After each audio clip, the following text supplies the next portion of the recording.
Bacha Party, this is Roshni from LearnoHub, the free learning platform where you can learn anything for free at learnohub.com. So today's agenda is the third video of the video series on materials, metals and non-metals class 8 science, and in this video we are going to talk about different reactions of metals and non-metals. And let me tell you that this is very important because not just for now, this just makes your base. As you go to your higher classes, we will build upon this base. So we will still study about different reactions of metals and non-metals. So this is very important concept. So please focus and please watch the entire video. So are we ready? Let's get started.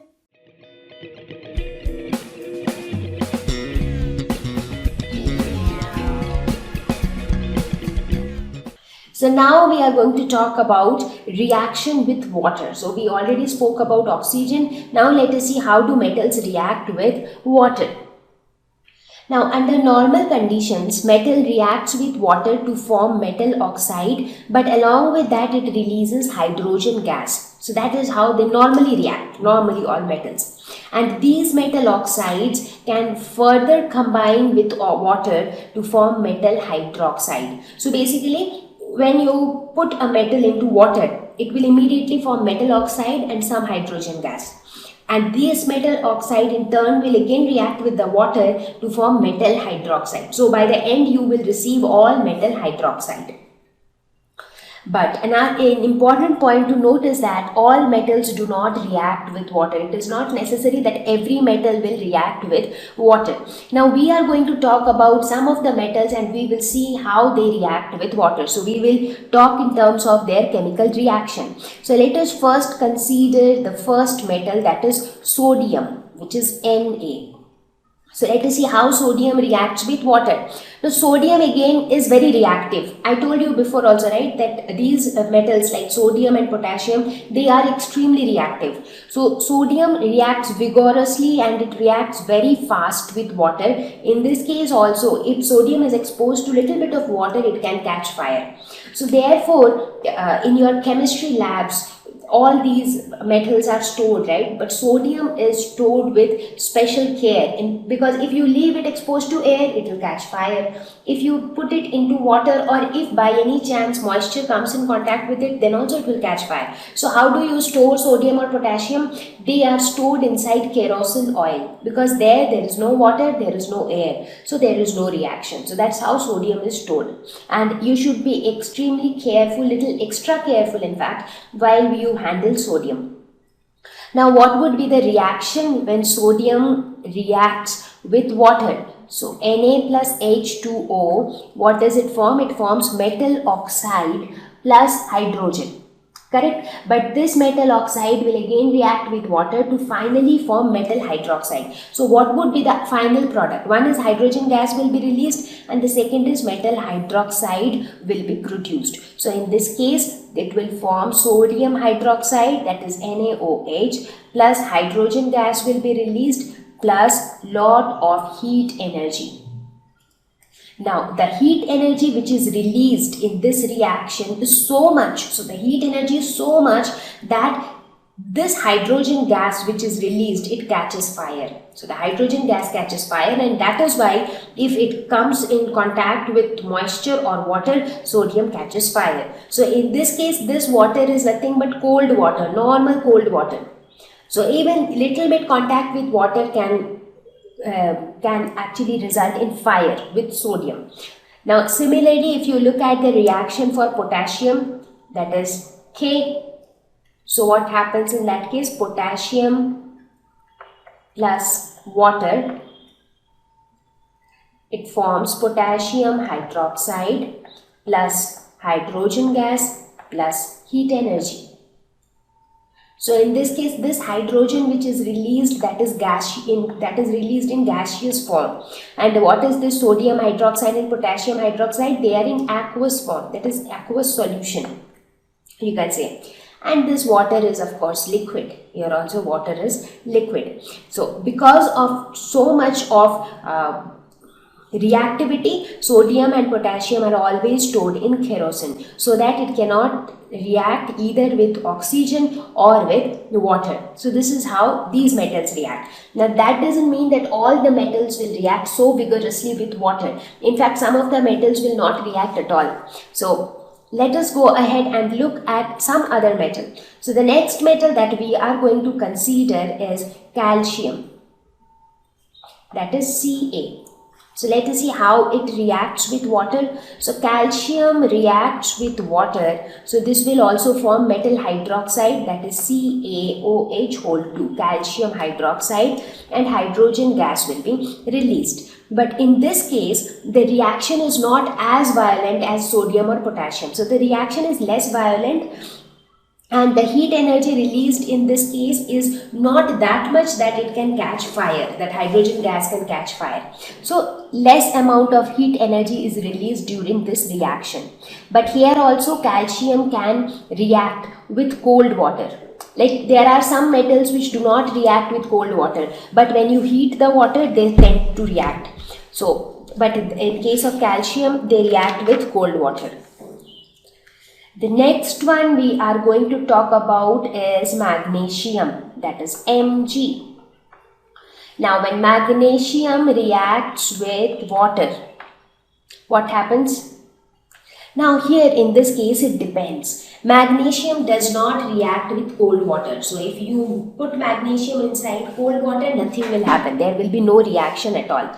But instead of cold water, if you put some hot water to magnesium, then what happens? Then reaction takes place and magnesium hydroxide is formed. Now in many cases I am not balancing the equations, so please you do that yourself. So in this case, magnesium hydroxide will be formed. So reaction takes place only with hot water. So let us look at some other sets of metals. So the next metals that we are going to consider are aluminium, iron. So let us see how do they react with water. Now these metals, they do not react with cold water. So if you put them in cold water, there will be no reaction. Okay, so let us try with hot water then. It might react with hot water like how magnesium did. But in this case, we see that they don't even react with hot water.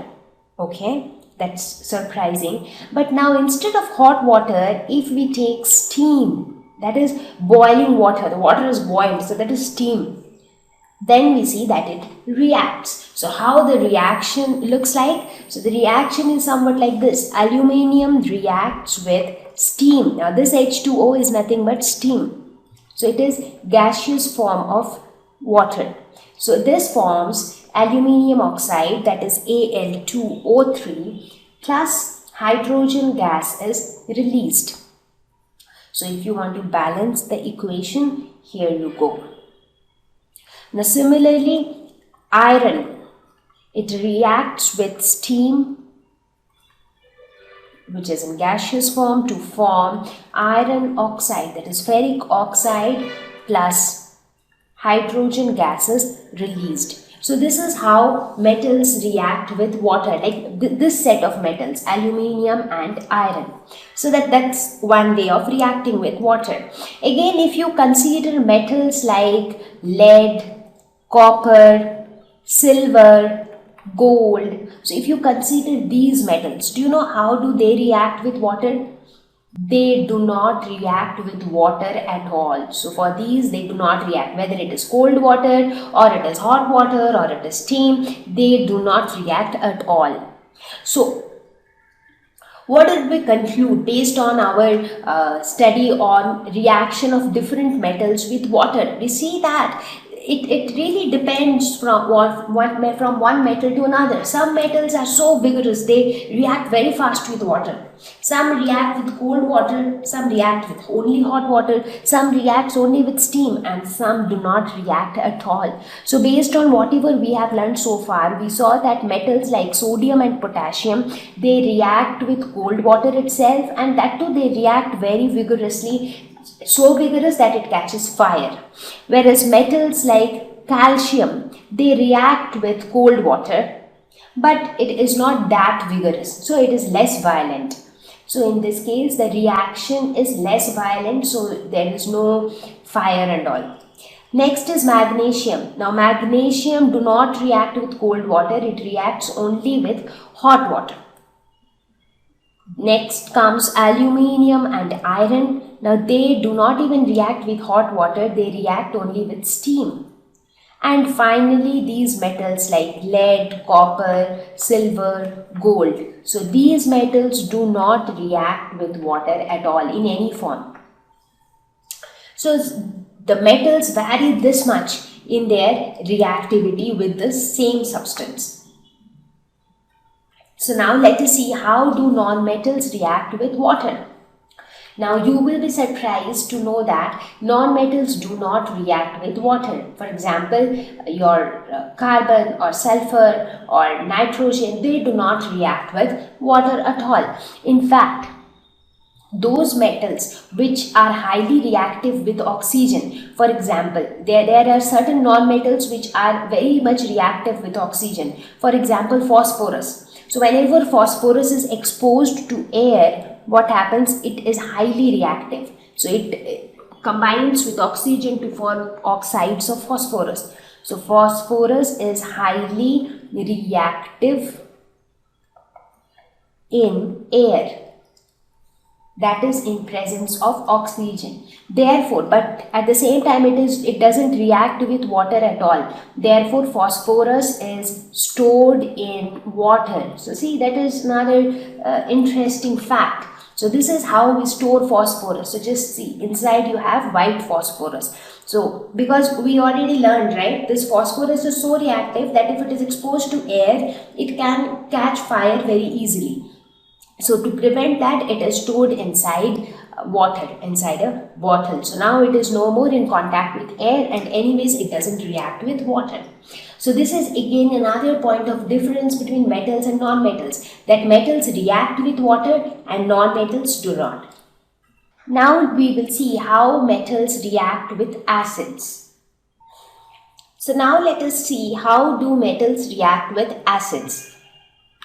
Here also we will see that different metals react with different acids differently. So even if you take the same acid and make it react with different metals, the reactions will be different.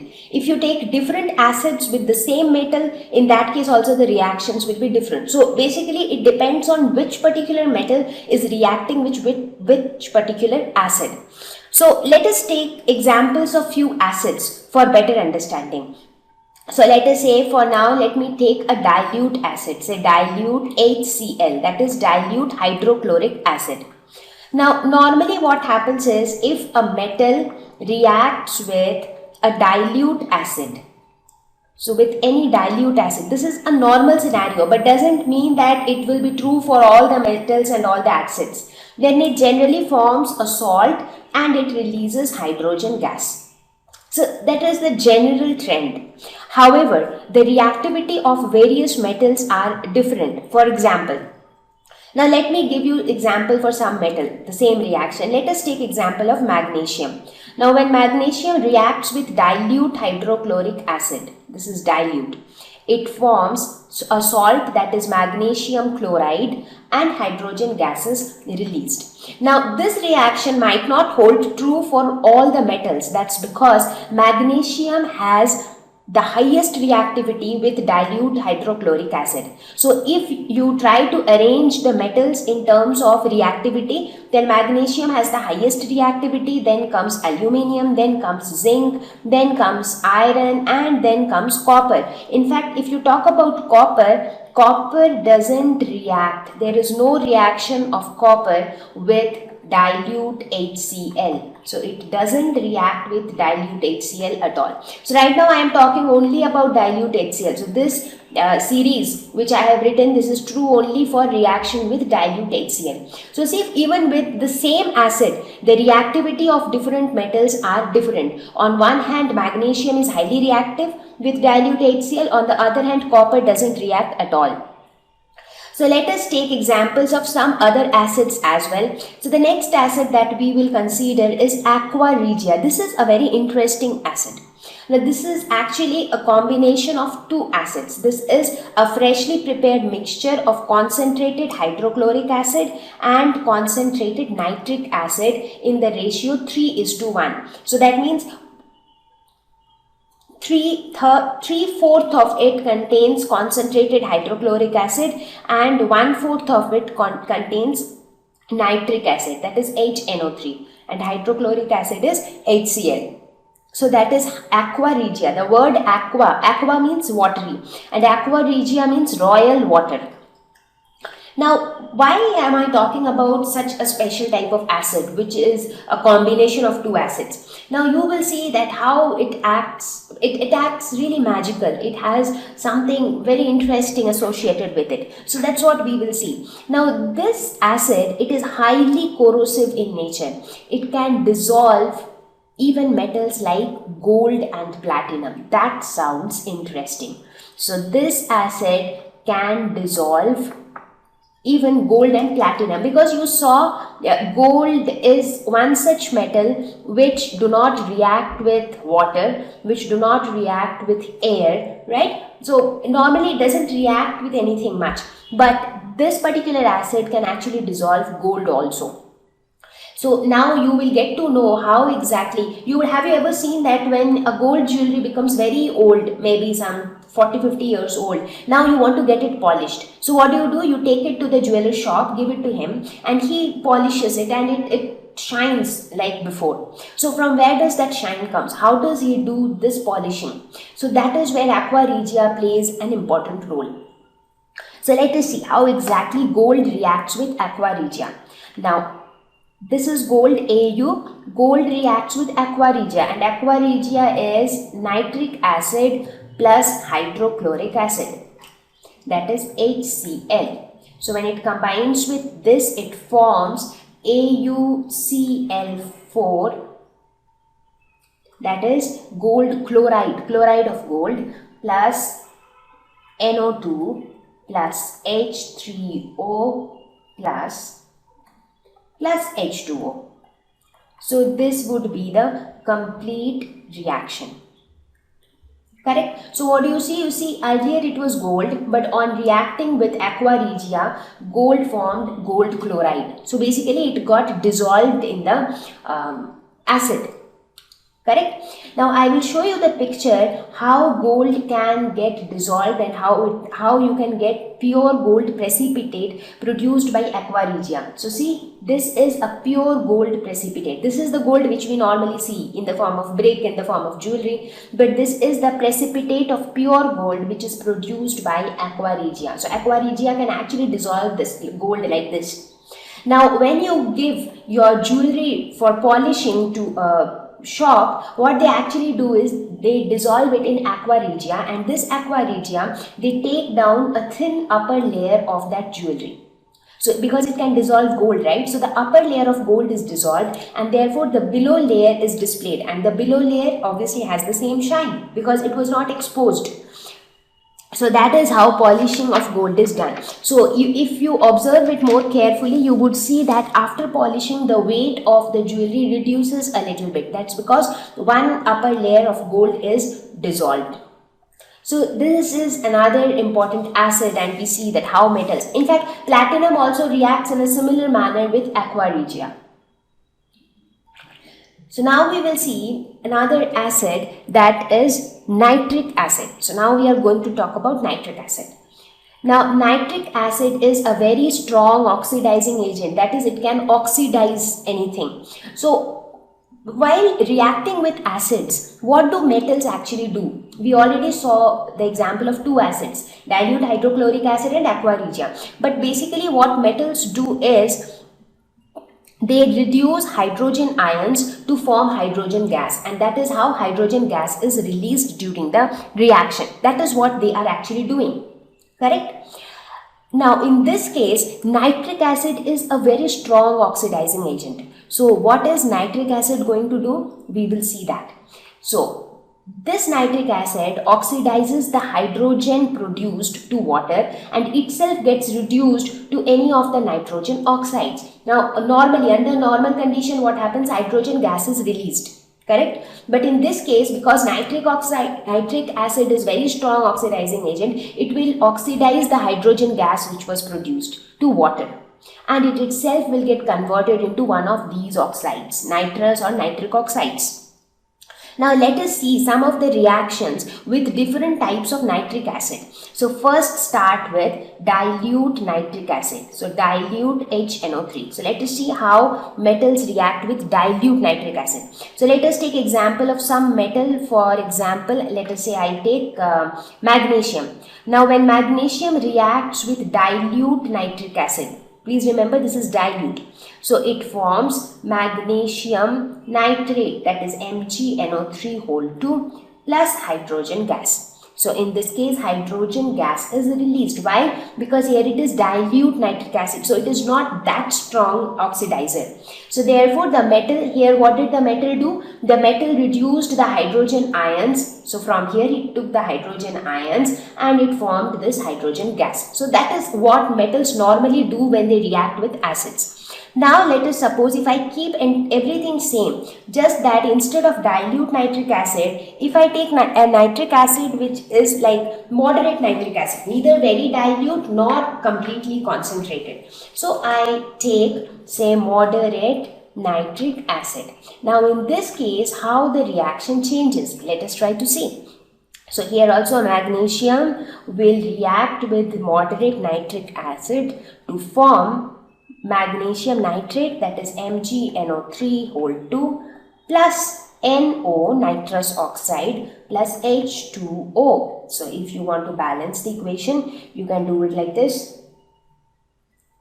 So in this case what happens? You see earlier hydrogen gas was released, but now that hydrogen gas is oxidized to form water, and what happened to the nitric acid? The nitric acid got reduced to nitrogen oxide, that is NO. So that is the difference now, because now the concentration has increased a bit when compared to situation 1.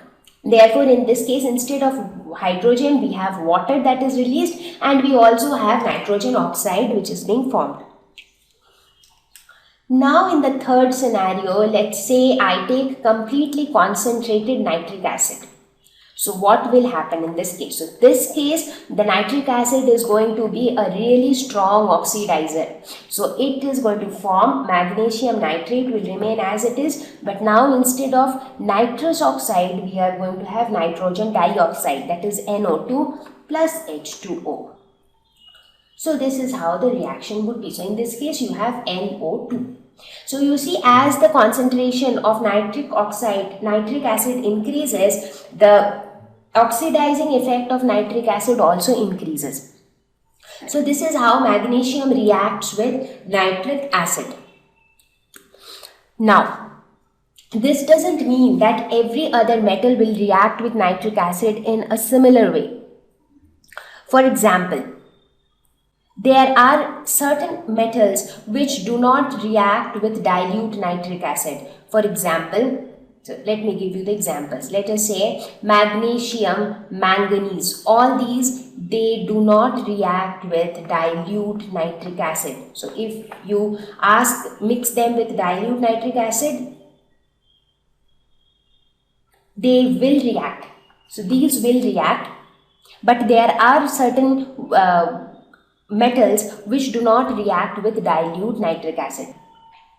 So let us take some other examples. Some metals which react only with concentrated nitric acid, and one such example is copper. So copper reacts only with concentrated nitric acid because concentrated nitric acid is a better oxidizing agent. Now copper reacts with HNO3, and what does it form? It forms copper ions plus NO2, that is nitrogen dioxide, plus H2O. So this is how. So the reaction is little similar to that of this reaction, correct? But copper doesn't react with dilute nitric acid. It prefers to react with concentrated nitric acid.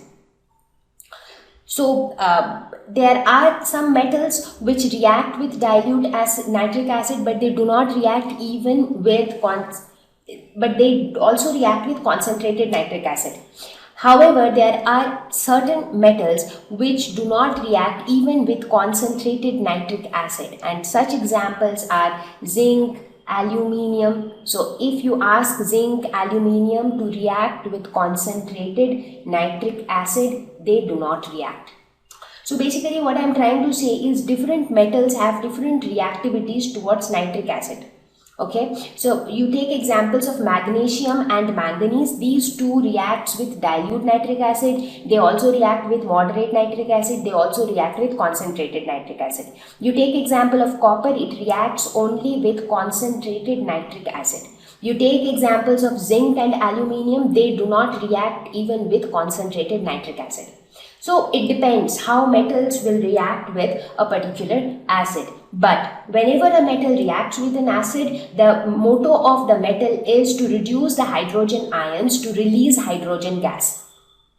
So that's how it happens normally. So now let us see what happens to non-metals. How do they react with acids? Now again you see that non-metals generally do not react with acids. Please make a note of this point, that they generally do not react, because there are certain non-metals which do react with acids under certain special conditions. But in general, metals react with acids to release hydrogen gas, but non-metals do not react. So now let us talk about the reaction with bases. How do metals react with bases? Now, how do you identify bases? Now, we have been talking about acid bases. We have talked about litmus test. Now, how do you know which is a base? Now, litmus test is always there, but some basic or some very literal characteristics of a base. They are generally bitter in taste. They have a soapy touch. Examples of bases. Can you think of some examples of bases?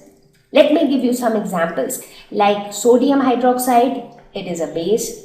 Calcium hydroxide is again a base. Soda, sodium carbonate, that is also a base. So these are all examples of bases. So now we will see how metals react with bases. Now metals react with bases to produce hydrogen gas. So here also you see, with acids also metals have a tendency to produce hydrogen gas. But if the acid is a very strong oxidizing agent, then instead of hydrogen gas, they produce water. So in this case, how do they react with bases? So let us try to see that. So metals react with base to form a salt plus hydrogen gas. Let us take some examples. Let us take the example of zinc. Now zinc combines with a base, for example NaOH, sodium hydroxide. So what does it form? It forms Na2ZnO3, which is sodium zincate.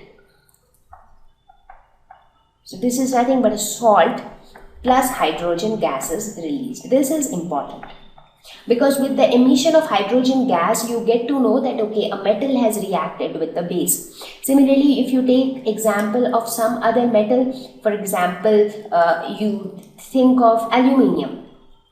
So when aluminium reacts with sodium hydroxide in presence of water, what does it form? It forms sodium aluminate plus hydrogen gas. So you can just balance the reaction. So what is this? What is the salt? This is nothing but sodium aluminate. So here also if you see, hydrogen gas is released. So all metals will react with bases and they will release hydrogen gas. Now what about non-metals? Now do you think that in this case also non-metals do not react with bases, or they react in different ways? Yes, the second option is correct. So non-metals react with bases but little differently. Now it is not the non-metal which directly react with bases, but the oxides of non-metals react with bases to form salts and water. So let us see, what does that mean? So let us see how these oxides of non-metals react with bases. Now what happens is, the non-metal oxide, something like carbon dioxide or sulfur dioxide, so this oxide reacts with a base to form salt, and along with that it releases water. So let us take some example. Let us take the non-metal oxide, the common one, say carbon dioxide. Now when carbon dioxide combines with sodium hydroxide, which is a base, it forms Na2CO3, which is a salt, that is sodium carbonate plus water. Again, if you take example of some other base, for example calcium hydroxide, in that case what does it form? It forms calcium carbonate, which is a salt, plus water. So this is how non-metal oxides react with bases. So basically metals react with bases to release hydrogen, and non-metal oxides react with bases to release water. So that is the difference between metals and non-metals in terms of their reaction with bases. So now that we are talking about reactivity of various metals, we are going to talk about displacement reactions. Now these reactions give better evidence about the reactivity of metals, because so far we saw that some metals vigorously react with water, some metals do not react at all with water, some metal reacts with oxygen, some doesn't react at all. So there is a lot of variation in the reactivity of metals to different substances. Now these reactions give us a better idea to decide which metal is more reactive than the other metal. So it helps us to tell the reactivity of various metals comparative or relative to each other. So basically we can say, let us suppose you are given two metals, copper and iron. So how do you know whether copper is more reactive than iron or iron is more reactive than copper? So it is difficult to answer such questions, because copper might react well with water, iron might not react with water, but again on the other hand iron might react with air, copper might not react with air. So these kind of discrepancies might be there. So such reactions, so when we talk about displacement reactions, these reactions occur when a metal is put in an aqueous solution, and that aqueous solution is a compound of another metal. Okay, let me give you an example. Let us suppose you have a beaker. Inside this beaker you have copper sulfate solution. It is an aqueous solution. So inside the beaker, let us say you have copper sulfate solution, and you have put an iron nail inside this solution. So basically you want to see the reaction between iron and copper sulfate solution. So what you are doing, metal, which is the metal here, iron is a metal, and iron is put in an aqueous solution. And what is the aqueous solution? It is a compound of another metal. What is that another metal? That is copper. So basically if you want to see out of iron and copper who is more reactive, you can put one metal into a solution of another metal. So here we have put iron in a solution of copper sulfate. Now how this will help you to tell which metal is more reactive, we will see that a little later. Now it has been observed that in this kind of situation, for example when an iron nail is put into a copper sulfate solution, over a period of time it was seen that the color of the solution changes. Normally copper sulfate solution is blue in color, but over a period of time the blue color fades away. So why that happens? Due to the reaction of iron with copper sulfate solution. So over a period of time a new thing is formed, that is called iron sulfate, and due to the formation of iron sulfate the blue color fades away. That means iron reacts with copper sulfate solution. Due to that reaction only you are seeing change in color. Again, if you take some other example, let us say again you have taken a beaker with copper sulfate solution. Now instead of iron, now you have put zinc. So you have just put a small piece of zinc or a small granule of zinc in copper sulfate solution. Now in this case also you see that after some time the color changes. So the color of zinc is like white. So here also you see that the blue color fades. Why it fades? Because reaction happens and formation of zinc sulfate happens. Due to the formation of zinc sulfate, the color of copper sulfate solution fades. Now another example can be taken where instead of copper sulfate solution you take zinc sulfate solution. So here you have taken zinc sulfate solution, and in zinc sulfate solution you have taken a small piece of copper. So it is just the opposite of second scenario. So if this is second scenario and this is third scenario, second and third are just the opposite thing. Here zinc was the metal, solution was of copper. Here solution is of zinc and the metal is copper. In this case it is seen that there is no change in color.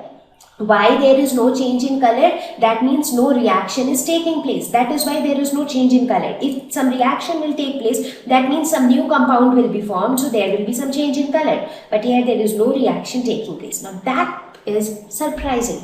Now when the here reaction took place, then why there is no reaction taking place here? So that became a question, and that is what is answered by the concept of displacement reaction. So the concept is very simple. It says that a more reactive metal will always displace a less reactive metal. More reactive is more powerful. So more powerful person always replaces the less powerful person. So similar thing here. So now you can take the same example again. So this was your beaker number 2 and this was your beaker number 3. So in this beaker, this was your copper sulfate, and in this beaker it was your zinc sulfate. In this beaker it was your zinc, and in this beaker this was your copper. Now in this case what happened? The color changed.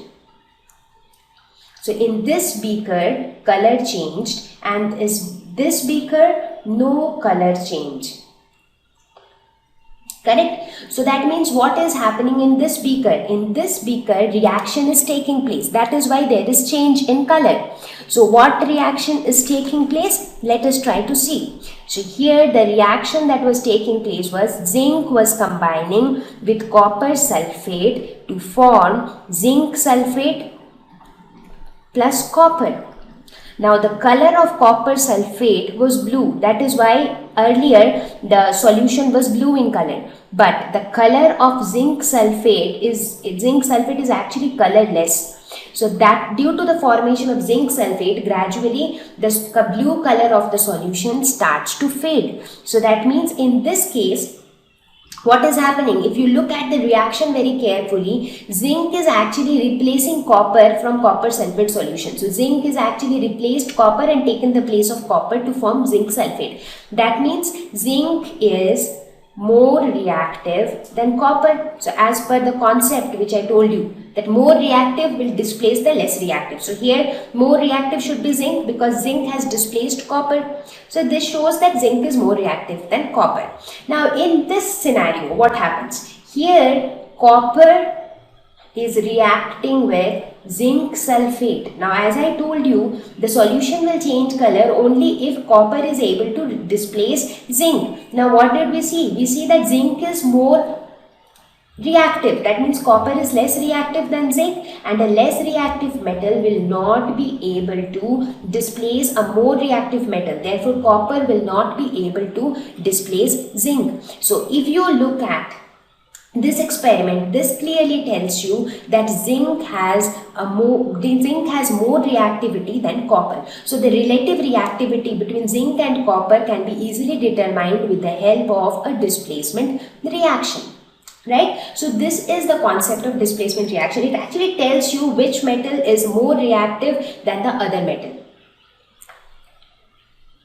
So the simple concept of displacement reaction is that you have a metal A, you have a metal B. So when you combine metal A with salt solution of metal B, then what do you get? You get salt solution of metal A and metal B. When do you get this? Only if metal A is more reactive than metal B. This will hold true only in that case. If metal A is less reactive than metal B, then there will be no reaction at all. So let us look at an example for this. So what will happen if iron combines with copper sulfate solution? So here iron is metal A and copper is metal B. So in this case, since iron is more reactive than copper, therefore iron will be able to displace copper to form iron sulfate plus copper. So this shows that iron is more reactive than copper.